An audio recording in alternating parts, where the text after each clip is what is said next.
నమస్తే, welcome to Zee Telugu news. AP రాష్ట్ర వ్యాప్తంగా ఆ పార్లమెంట్ నియోజకవర్గం చాలా ప్రత్యేకం. దేశంలోనే రెండో అతిపెద్ద పార్లమెంట్ నియోజకవర్గం అది. ఇక్కడి నుంచి మరోసారి పోటీకి సై అంటున్నారు కొత్తపల్లి గీత. 2014లో వైసీపీ నుంచి పోటీ చేసి గెలిచారు. ఈసారి కూటమి నుంచి బీజేపీ అభ్యర్థిగా బరిలో నిలవనున్నారు. వైసీపీకి కంచు కోటగా ఉన్న అరకులో జగన్కు చెమటలు పట్టిస్తున్నారు అనే టాక్ వినిపిస్తోంది. అలాగే తనదైన శైలిలో గీత దూసుకు వెళ్తున్నారు ప్రచారంలో కూడా. సో జగన్ కంచు కోటని ఎలా బద్దలు కొడుతున్నారు, ఆ వ్యూహాలు ఏంటి, అరకు పార్లమెంట్ నియోజకవర్గంలో ఆమెకున్న పాజిటివ్ పాయింట్స్ ఏంటి, ప్రజల రెస్పాన్స్ ఎలా ఉంది, డైరెక్ట్గా ఆమె మాటల్లోనే విందాం. నమస్తే. నమస్తే అమ్మా. సో పార్లమెంట్లో ఫైర్ బ్రాండ్గా చెప్తూ ఉంటారు మిమ్మల్ని. గిరిజనులంతా గీతమ్మ అని ప్రేమగా పిలుచుకుంటారు. సో ఇంతటి ప్రజాదరణ ఎలా పొందారు? ఏమీ లేదమ్మా, ప్రజల్లో మమేకం అవడమే దానికి కారణం. ఒకటి, మొదటి నుంచి కూడా నేను చాలా సామాన్యమైన కుటుంబం నుంచి వచ్చిందాన్ని. ఫాదర్ మారుమూల ప్రాంతమైన వైరాంవరం యాక్చువల్లీ మాది, కానీ అడ్డదిగల్లో నాన్నగారు పుట్టారు, అడ్డదిగల మండలం తిమ్మాపురంలో. సో చాలా చలాకీగా ఉన్నారని చదివించారు మిషనరీస్. సో నాన్నగారు ఎట్లా అయితే ఆ విలేజ్ నుంచి వచ్చారో, ఆ హంబుల్ బ్యాక్గ్రౌండ్ నుంచి వచ్చిన వాళ్ళం కాబట్టి ప్రజల్లో మమేకం ఇవ్వడమే వాడి ప్రేమను సాధించుకోవడానికి అది ఉపయోగపడింది. రెండోది, 2007 సంవత్సరంలో నేను గీతా సొసైటీ స్థాపించడం జరిగింది. సో గీతా సొసైటీ ద్వారా కూడా చాలా రకాలైన సేవలు అందించాము అక్కడ. అండ్ పర్టికులర్లీ నాన్నగారు ఎప్పుడు కూడా వైద్యం విద్య రెండు అందట్లేదు, అవి రెండు అక్కడ పిల్లలందరికీ అందాలి అన్న ఆలోచనతో నాన్నగారు ఉండేవారు. సో ఆ గీతా సొసైటీ ఎయిమ్ కూడా general environmental education for tribal health action. So సుమారుగా 5,000 మందికి ఇప్పటి వరకు మెడికల్ ఎయిడ్ అందించడం జరిగింది. అదే కాకుండా ఎడ్యుకేషనల్గా కూడా ప్రతి సంవత్సరం ఒక 100 మందిని, అంటే ఎంపీ అయిన తర్వాత కదా, ఎంపీ ముందు నుంచే చేయడం జరుగుతుంది. అండ్ ఎంపీ అయిన తర్వాత కూడా అది కంటిన్యూ చేసాము. ఇప్పటికీ కూడా ఇంకా చాలామందికి విద్యా ఫెసిలిటీస్, ఎడ్యుకేషనల్ సపోర్ట్ ఇవ్వడం జరుగుతుంది. ఓకే. సో చిన్నప్పటి నుంచే మీకు హెల్పింగ్ నేచర్ సర్వీస్ చేయడం అవన్నీ నాన్నగారి నుంచి అలవాటు అయ్యాయంట? చిన్నప్పటి నుంచి అలవాటైంది. నాన్నగారు మొదటి నుంచి కూడా, ఫాదర్ కూడా చాలా చాలా వెరీ హంబుల్ అనమాట. ఆయన గురించి చెప్పుకునేవారు. ఆయన డిప్యూటీ కలెక్టర్గా రిటైర్ అయ్యారు. ఆయన BA చదివి రెవెన్యూ డిపార్ట్మెంట్లో. సో ఆయనే జీప్ వేసుకొని డ్రైవర్ ఇంటికి వెళ్ళి ఆయన ఎక్కించుకునేవారు. అంత హంబుల్గా ఉండేవారని నాన్నగారి గురించి చెప్పుకునేవారు. సో కొంచెం లేట్ ఏజ్లో నేను పుట్టడం వల్ల నాన్నగారు ఐడియాలజీని అది కంప్లీట్గా అర్థం చేసుకొని పెరిగిందాన్ని. సో ఎప్పుడు కూడా నాన్నగారు ఎట్లాగైతే సేవా దృక్పథంతో ఆయన జీవితాంతం గడిపారో, ఆయన చనిపోయినప్పుడు కూడా నేను చాలా ఇంటర్వ్యూస్లో చెప్పాను, బయట వాళ్ళే చాలామంది వచ్చి, ఇంకా ఇంట్లో వాళ్ళ కన్నా బయట వాళ్ళు ఎక్కువ మంది, ఆల్మోస్ట్ 10,000 మంది ఒక్కరోజు పెడితే వచ్చారు. వచ్చి డెడ్ బాడీని చూసి అయ్యగారు మాకు దిక్కెవరని ఏడుస్తున్నాడు. నాకు అనిపించింది జీవితానికి పరమార్థం అదే కదా, ఆఖరికి మనం పట్టుకెళ్ళేదేమి ఉండదు, ఎంతమంది లైఫ్స్లో మనం ఒక చేంజ్ చేసాము అన్న ఒక ఆ సాటిస్ఫాక్షన్ తోటి ప్రతి ఒక్కళ్ళు బ్రతకాలి అని ఆలోచించేదాన్ని. సో ఆ సాటిస్ఫాక్షనే కావాలని కోరుకున్నాను. ఇప్పుడు కూడా ప్రజల్లోకి వెళ్ళినప్పుడు వాళ్ళు ప్రేమను చూసినప్పుడు ఇంకా ఇంకా చేయాలన్న ఒక తపన వస్తుంది. ఎందుకంటే మనల్ని నమ్మి ప్రజలు ఉన్నప్పుడు వారందరికీ కూడా మనం నిలబడాలి అన్న ఆలోచన. అంటే వైసీపీ మీకు అవకాశం ఇచ్చినప్పుడు మీరు ప్రూవ్ చేసుకున్నారు, అయినా కూడా మీ మీద విమర్శలు, దాడులు చాలా ఎక్కువగా ఉండేవి. సో ఎందుకు కారణం? యాక్చువల్లీ చెప్పాలంటే నా మీద దాడులు ఎక్కువ ఉన్నాయి, విమర్శలు కాదు.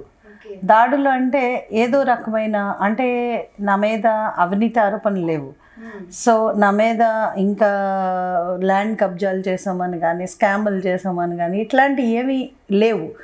సో ఇలాంటివి ఏమీ లేవు కాబట్టి కులం విషయంలో అది ఆరోపణలు చేయడం, అంటే మీరు ఎస్టీ కాదు అని కేసు కూడా వేయడం జరిగింది. అంటే చిన్నప్పటి నుంచి ఎస్టీ కాకుండా, అంటే స్కూల్ సర్టిఫికెట్స్, బర్త్ సర్టిఫికెట్లో కూడా ఎస్టీ అని ఉన్నా కూడా ఎస్టీ కాదంటారు.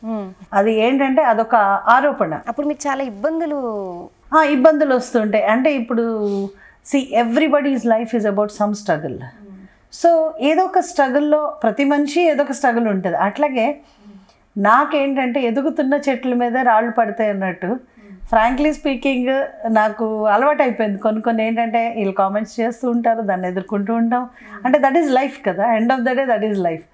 రెండోది, మా కంపెనీస్ బ్యాంక్ లోన్ తీసుకున్నాం, డిఫాల్ట్ అయ్యారు. యాక్చువల్గా చెప్పాలంటే నేను కంపెనీలో డైరెక్టర్ని కూడా కాదు, డైరెక్టర్ని కాదు, అసలు నాకు ఆ లోన్కి ఎలాంటి సంబంధం లేదు. అసలు కానీ మీరు రుణాలు తీసుకుని తిరిగి ఇవ్వలేదు అనే కేసులు ఆరోపణ పెట్టారు. లేదు, అమౌంట్ కంప్లీట్గా పే చేస్తాము, బ్యాంక్ నుంచి అన్నీ క్లియర్ అయిపోయినాయి, 5 పైసలు నేను ఏ బ్యాంక్కి రుణం నేను కాదు, మా కంపెనీలు కూడా, నేను కానీ మా కుటుంబం కానీ, ఇప్పుడు మా కుటుంబాన్ని కూడా చెప్పవలసి వస్తుంది ఎందుకంటే ఇంతకుముందు కూడా నేను లేను, అయినా నా పేరు యాడ్ చేశారు.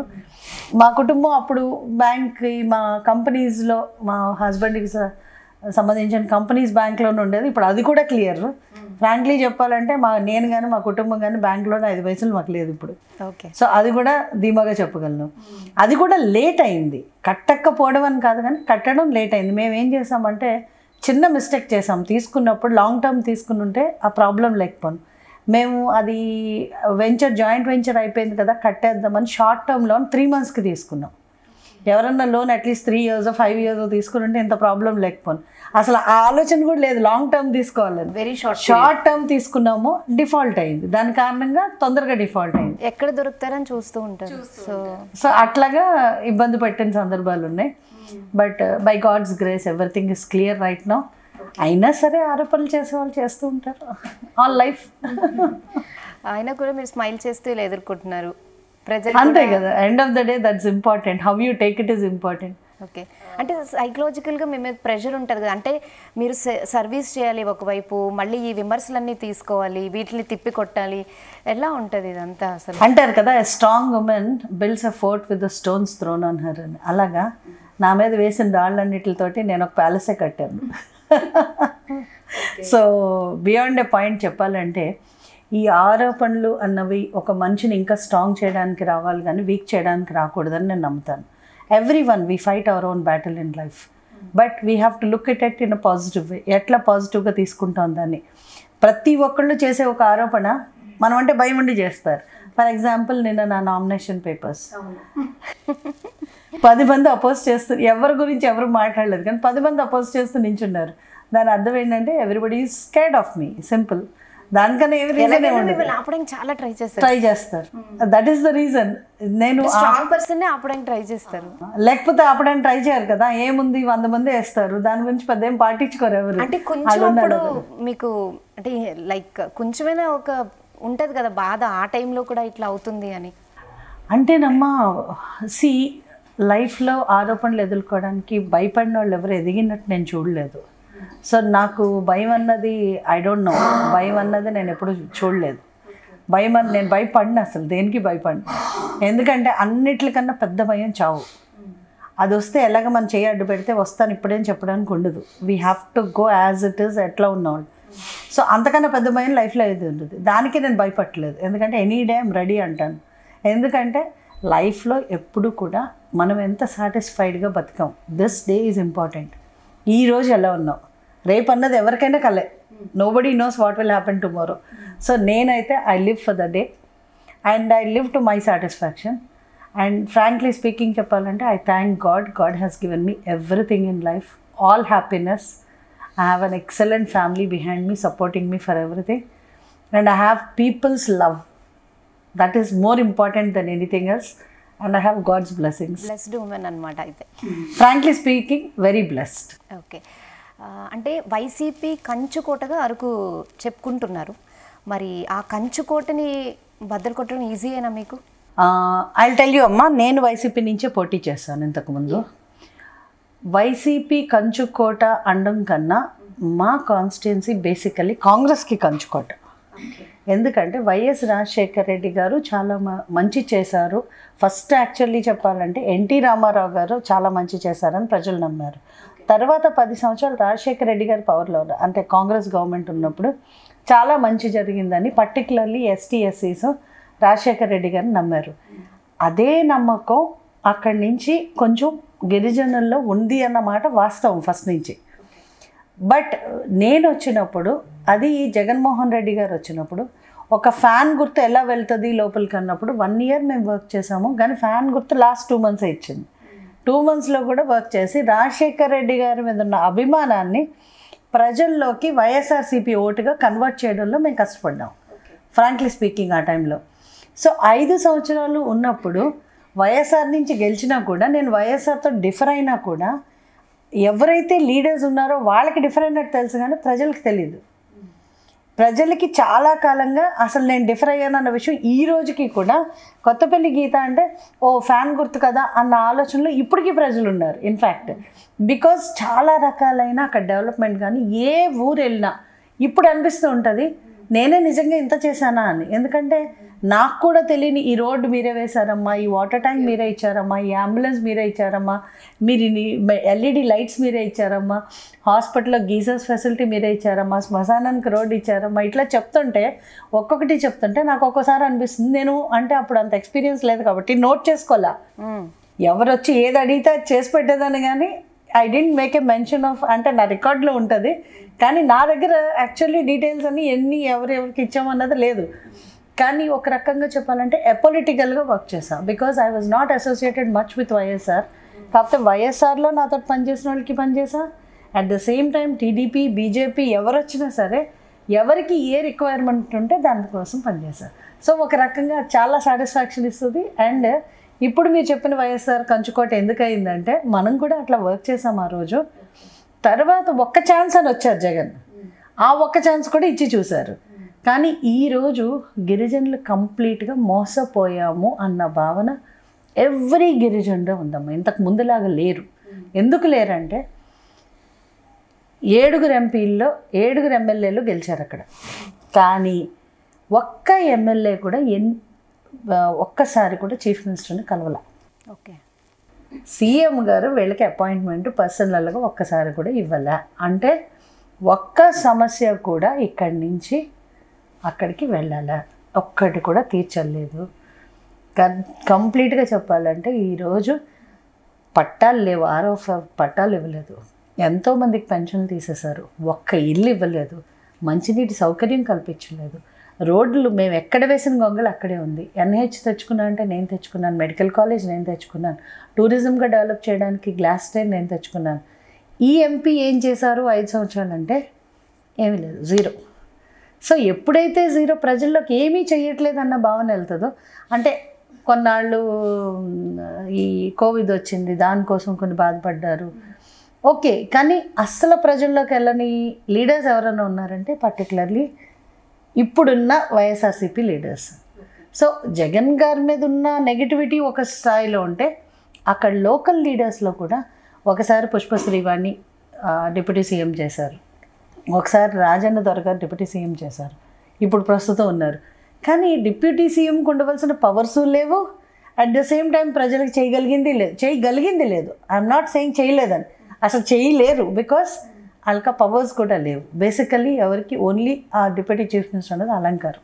మీరేమో ఇన్ని ప్రాబ్లమ్స్ చెప్తున్నారు, ఇలా ఉన్నాయని అంత కాన్స్టిట్యున్సీ గురించి చెప్తున్నారు, కానీ మీరు ఎంపీగా గెలిచాక అసలు ప్రజల్నే కలవలేదనే విమర్శలు చేస్తారు. నేను ప్రజల్ని కలవలేదు అని అన్న వాళ్ళు కూడా ఇప్పుడు నేను ఎన్నిసార్లు ప్రజల్ని కలిసానో అది జ్ఞాపకం చేసుకుంటున్నారు. ఎందుకంటే ఈ 5 సంవత్సరాలు ఎంపీ కనిపించలేదన్న విషయం అందరూ చెప్పారు. నేను 365 డేస్లో 260 డేస్ పార్లమెంట్లో ఉండాలి. there is a responsibility as an MP. So 260 days పార్లమెంట్లో అంటే 97% అటెండెన్స్ నాకు ఉండింది. నేను అంత పార్లమెంట్లో అటెండ్ అయ్యా. సెకండ్ థింగ్, నేను పార్లమెంట్లో highest number of debates and questions rise చేశా. మిగతా 100 డేస్లో ఆల్మోస్ట్ 80 డేస్ నేను టూర్ చేసేదాన్ని కాన్స్టిట్యున్సీలో. అండ్ ఇప్పుడు నేను వెళ్తున్నప్పుడు కాన్స్టిట్యున్సీలో మా వైజాగ్ ఆఫీస్లో, వైజాగ్ అప్పుడు సెంట్రల్ ఆఫీస్ వైజాగ్లో ఉండేది, ఎందుకంటే వైజాగ్ కలెక్టరేట్తో అటాచ్ అయ్యి ఉండే అన్నీ. సో ఇక్కడికి వచ్చి ఎవ్వరు ఏ ప్రాంతం నుంచి వచ్చినా సరే వాళ్ళకి భోజనం ఉండేది, వాళ్ళ సౌకర్యంగా ఉండడానికి ప్లేస్ ఉండేది, ఎవరు వచ్చినా సరే ఆదరణ ఉండేది. తర్వాత ఎంపీ ఇన్ఫ్యాక్ట్ అసలు ఎవరికి ఎప్పుడు రీచబుల్గా లేరు. వాళ్ళ సొంత వాళ్ళే చెప్తున్నారు మా కోడలే మా సిస్టరే, కానీ అట్లీస్ట్ మాకు కూడా అందుబాటులో లేరండి తర్వాత. సో నేను తిరగలేదు అన్నది వాళ్ళందరూ కూడా ఈరోజు మేడం గారు మీరు తిరగలేదని అన్నందుకు మేము చాలా బాధపడుతున్నాం, ఎందుకంటే మీరు తిరిగినట్టు ఇప్పటి వరకు కాన్స్టిట్యున్సీలో ఎవరూ తిరగలేదు, ఎందుకంటే కనీసం టోపోగ్రఫీ కూడా ఎవరికి తెలియదు in fact. So that is the situation right now. అంటే దేశంలోనే 2 అతిపెద్ద పార్లమెంట్ నియోజకవర్గం, సో చాలా కష్టపడాలి. మీరు ప్రచారం చేశారు, అన్ని విషయాల మీద అవగాహన ఉంది, బీజేపీకి అంతగా ప్రభావం లేదు, కానీ మీరు కూటమి నుంచి పోటీ చేస్తున్నారని కానీ ఇప్పుడు అక్కడ బీజేపీకి ప్రజల్లో మంచి ఆదరణ వచ్చింది. దీని మీద ఏమంటారు? యాక్చువల్లీ బీజేపీకి మీరు ఆదరణ లేదు అని చెప్పడం కూడా నేను ఒప్పుకోను. మీరు గ్రాఫ్ చూస్తే ఎంపీటీసీ, జెడ్పీటీసీ, ఎంపీపీ ఎలక్షన్స్ జరిగినప్పుడు, సర్పంచ్ ఎలక్షన్స్ జరిగినప్పుడు ఎక్కువ మా వార్డు మెంబర్లు ఇక్కడ గెలిచాము, ఎంపీటీసీలు గెలిచాము, కొన్ని జెడ్పీటీసీ కూడా గెలిచాము. అంటే మొత్తం స్టేట్లో ఎక్కడ గెలవంది అరకులో గెలిచాము. ఓకే. దానికి రీజన్ ఏంటంటే ప్రధానమంత్రి గారికి ఆదివాసీల మీద ఉన్న ప్రేమ ఆదివాసీలు అన్నది అర్థం చేసుకున్నారు. అండ్ రెండోది, అసలు దేశంలో మొట్టమొదటిసారి రాష్ట్రపతిని ఒక సామాన్యమైన గిరిజన మహిళను చేయడం అన్నది ఎవ్రీ ట్రైబల్ నోస్ దిస్. ఇదే కాకుండా కమలం అన్నది చాలామంది కమలం గుర్తు ఎలా తీసుకెళ్తారు మేడం, 2 నెలల్లో ఫ్యాన్ గుర్తు తీసుకెళ్ళగలిగింది. 10 సంవత్సరాల నుంచి నరేంద్ర మోడీ గారు సెంట్రల్ గవర్నమెంట్లో ఉన్నారు. అండ్ ఎంపీటీసీ, జెడ్పీటీసీ ఎలక్షన్స్లో కూడా ఒకవేళ కొన్ని పోయినాయి కూడా ఒక 10 ఓట్స్ 20 ఓట్స్ తోటి పోయినాయి. ఆల్మోస్ట్ 15-20 సీట్లు ఉన్నాయి మాయి. అంటే సింబల్ వెళ్ళకుండానే జెడ్పీటీసీ, ఎంపీటీసీలు గెలిచామా? కాదు కదా. యాక్చువల్లీ చెప్పాలంటే అరకులో బీజేపీ చాలా బాగుందమ్మా. ఓకే. కానీ గెలిచే స్థాయిలో ఉందో లేదా అన్నది క్వశ్చన్. కానీ డెఫినెట్గా ప్రతి ఒక్కళ్ళ మనసులో కమలం ఉంది. అండ్ సెకండ్ థింగ్, ఇది కూటమి కూడా ఉంది కాబట్టి ఈరోజు ఇంకా బలంగా ఉంది. ఓకే. అంటే చాలామంది మీ టికెట్ ఆశించారు, ఇక్కడ కూడా మీకు తప్పలేదు. అంటే మీకు నిజంగానే కూటమిలో సమన్వయ లోపం ఉంది అనే టాక్ వస్తుంది. నేతలు నిజంగానే సపోర్ట్ చేస్తున్నారా? ఇంకొకటి ఏంటంటే కూటమి నుంచి మిమ్మల్ని ఇంతలా నమ్మడానికి కారణం ఏంటి? కారణం నా పర్ఫార్మెన్స్ అమ్మ. ఒకటి నా పర్ఫార్మెన్స్, రెండోది నేను కమిటెడ్గా పనిచేస్తాను. ఏదన్నా నేను తలుచుకుంటే, అంటే మరి మిగతా వాళ్ళు ఎలా పనిచేస్తారు, వాళ్ళు చేయట్లేదా అంటే నేను చెప్పలేను. నేను ఎప్పుడు ఒకటి ఫోకస్ చేశానంటే బర్డ్స్ ఐ, అంతే. అటే చూస్తాను తప్పితే నేను చెట్టు మీద కొమ్మలు, కలర్స్, ఈకలు ఇవన్నీ చూడను. బర్డ్స్ ఐ అంటే అయ్యోంకే చూస్తా. So I'm very focused in life. Basically నాకంటూ కొన్ని ప్రయారిటీస్ ఉంటాయి. ఆ ప్రయారిటీస్ని బట్టి నేను ఫోకస్ చేసుకుంటాను. సో అదే పెద్దల్ని కూడా, ఇన్ఫ్యాక్ట్ మోడీ గారు ఆశీర్వచనం దొరకడానికి కారణం కూడా ఏంటంటే నా 5 ఏళ్ళు నా టెన్యూర్లో నేను ఎప్పుడూ నాకు పర్సనల్గా ఇది కావాలని అడగలేదు. ఎప్పుడు కూడా కాన్స్టిట్యున్సీ ఇష్యూసే రిప్రజెంట్ చేశాను. So that was the main reason why BJP పెద్దల ఆశీర్వచనం నాకు దొరకడానికి కారణం. చాలామంది వెళ్తారు కానీ పర్సనల్ ఇష్యూస్ మాట్లాడతారు. నేను పర్సనల్ ఇష్యూస్ ఎప్పుడు మాట్లాడను కూడా, అడిగినా కూడా మాట్లాడను. So that is where I one his blessings. And రెండోది చెప్పాలంటే ఆశించడం, చాలామంది టికెట్లు ఆశిస్తారు. ఎందుకంటే పొలిటికల్ కెరీర్ ఇప్పుడు చాలామందికి మోస్ట్ అట్రాక్టివ్ కెరీర్ ఇది. సో ఆశించడం అన్నది, కాంపిటీషన్ అన్నది ఏ ఫీల్డ్లో, ఇప్పుడు ఐఏఎస్ రాయాలనుకో ఎంతోమంది దానికి అప్లై చేస్తారు, ఎంతోమంది కాంపిటీటర్స్ ఉంటారు, ఇంటర్వ్యూకి ఎంతోమంది అటెండ్ అవుతారు, ఆఖరికి ఒకళ్ళిద్దరికే వస్తుంది. So this is the same in politics also. ఈ రోజుల్లో పాలిటిక్స్లో కూడా కాంపిటీషన్ బాగా ఉంది. ఆ కాంపిటీషన్లో చాలామంది ఆశిస్తారు. కానీ it all depends on how you perform, how you present your self and how people can believe you also. So ఇవన్నీ బేసిస్ మీద మనకు టికెట్ అలాట్ అవుతుంది. End of the day it's all about now winnowing the election matters. అయితే సమన్వయ లోపం అని అడిగారు. పార్టీలో 2014లో కూడా నేను అన్ని పార్టీలను కలుపుకొని వెళ్ళాను. సో ఒక రకంగా నాకు అది అలవాటు అయిపోయిందేమో. ఇప్పుడు వేరే కాన్స్టిట్యున్సీస్ ఎలా ఉందో నాకు తెలియదు, కానీ నా కాన్స్టిట్యున్సీ వరకు అందరూ నాతో బాగుంటారు. సమన్వయం ఎక్సలెంట్గా ఉంది, ఎలాంటి ప్రాబ్లం లేదు నాకు. అందరూ చక్కగా కోఆపరేట్ చేస్తారు. మీ పార్టీ వాళ్ళు మీకు అపోజ్ చేస్తున్నారు? అదేం లేదమ్మా, అంత అపోజ్ చేసగలిగే వాళ్ళు ఎవరు లేరు. ఒకళ్ళిద్దరు ఉన్నారు, వాళ్ళ టికెట్లు ఆశించి భంగపడ్డవాళ్ళు అంతే. వాళ్ళ నుంచి ఎటువంటి ప్రాబ్లం లేదు. ఇప్పుడు ఓకేనా అంతా? ఏం లేదమ్మా, అసలు there is no problem at all. Okay. ఇప్పుడు అందరి గోల్ ఒకటే, ఎలక్షన్ గెలవాలి అంతే. సో అంటే మీ ప్రచారం కోసం సెంట్రల్ మినిస్టర్స్ కూడా వచ్చారు. అంటే ఎవరికి రాలేనంత ఇంపార్టెన్స్ మీకు వచ్చింది ప్రచారంలో సెంట్రల్ మినిస్టర్స్ నుంచి అని చూసాం మేము. దానిపై నేను చెప్తాను. అలా ఏం లేదమ్మా, రమేష్ గారికి కూడా వచ్చారు, రాజ్నాథ్ సింగ్ గారు వచ్చారు. Central ministers normally they are coming for the nomination. And basically Faggan Singh Kulaste గారు, ఆయన he's one of the cream, అంటే పిఎం గారి ఆశస్సులు పొందిన వాళ్ళే. ఎందుకంటే 7 times ఆయన ఎంపీగా చేశారు, 6 times లోక్సభ, ఒకసారి రాజ్యసభ, అండ్ కేంద్ర మంత్రిగా స్టీల్ అండ్ రూరల్ డెవలప్మెంట్ ఉన్నారు. అండ్ మళ్ళీ ఇప్పుడు అమిత్ షా గారు కూడా రాబోతున్నారు. మోదీ గారిని కూడా అడిగాను నేను, మరి ఆయన మరి ఏమున్నాయి సెక్యూరిటీ ఇష్యూస్, అనకాపల్లి కానీ అరకు కానీ వస్తారని ఆశిస్తున్నాము. అనకాపల్లి వస్తారు అనుకుంటాను, లేకపోతే అరకే వస్తారేమో. నా 6 times అయితే అరకు వస్తారేమో అని చెప్తుంది, మరి చూడాలి. అండ్ ఒకవేళ మోదీ గారు పిఎం గారు రాలేకపోతే అమిత్ షా గారు అయితే 100% వస్తారని అనుకుంటున్నాను. నెక్స్ట్ 2-3 డేస్లో తెలుస్తుంది ఆ ప్రోగ్రామ్. అండ్ వాటర్ రిసోర్స్ మినిస్టర్ని కూడా అడిగాము, ఎందుకంటే పోలవరం ప్రాజెక్ట్ అక్కడ ముంపు మండలాల్లో ఉంటుందని. అండ్ స్టార్ క్యాంపైనర్స్గా ఖుష్బూ గారు కానీ, సుమలత గారు కానీ, రాధిక గారు కానీ వస్తారంటున్నారు. సో వస్తారమ్మా, మంచిగానే వస్తారు, ఎందుకంటే that is how BJP operates.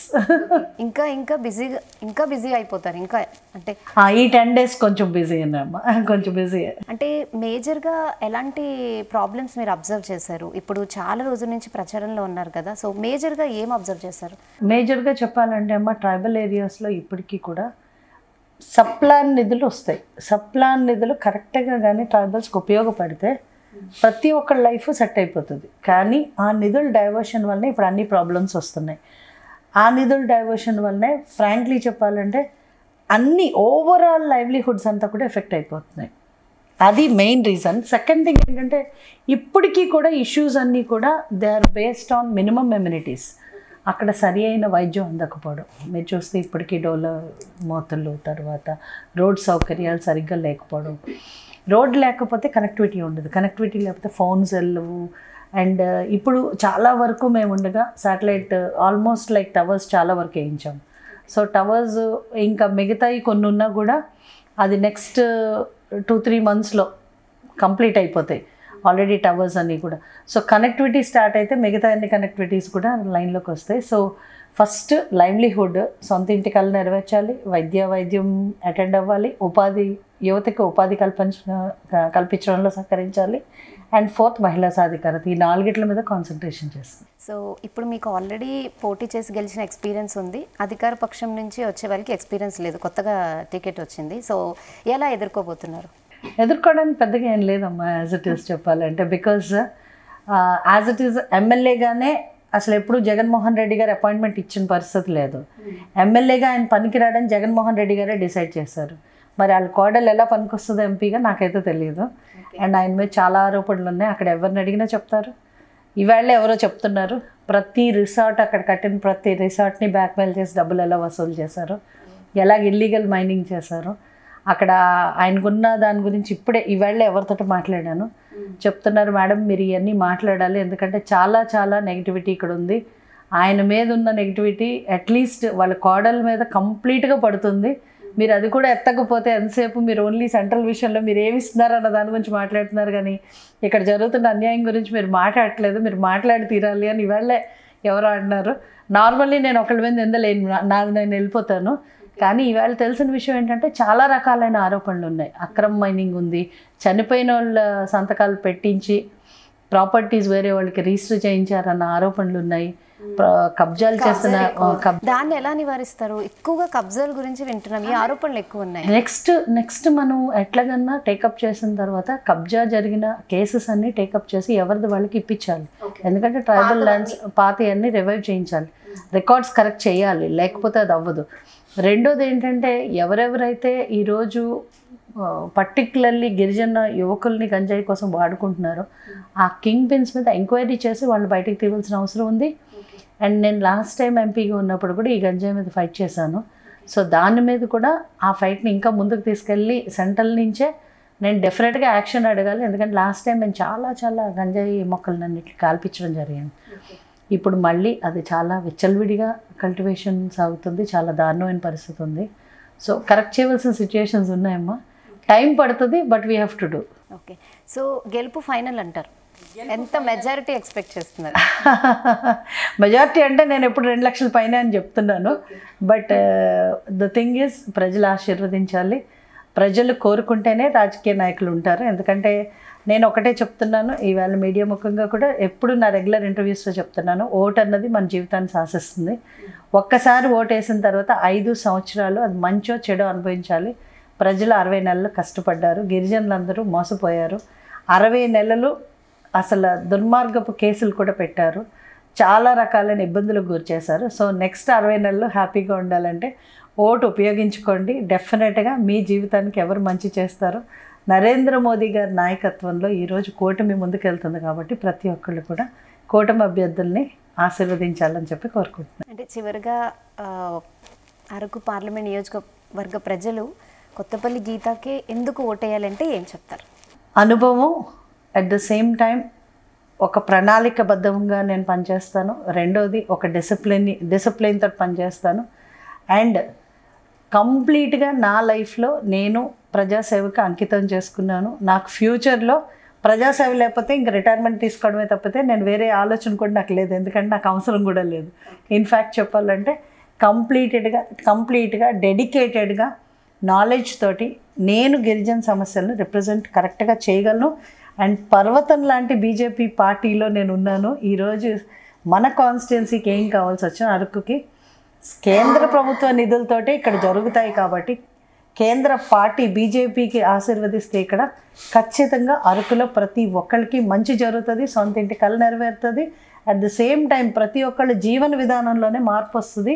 Narendra Modi గారి నాయకత్వంలో 100% అరకుకి మంచి జరుగుతుందని నేను నమ్ముతున్నాను. కాబట్టి మాకు ఒకటి ఏమని అడుగుతున్నాం. ఓకే, థ్యాంక్ యూ కొత్తపల్లి గీత గారు.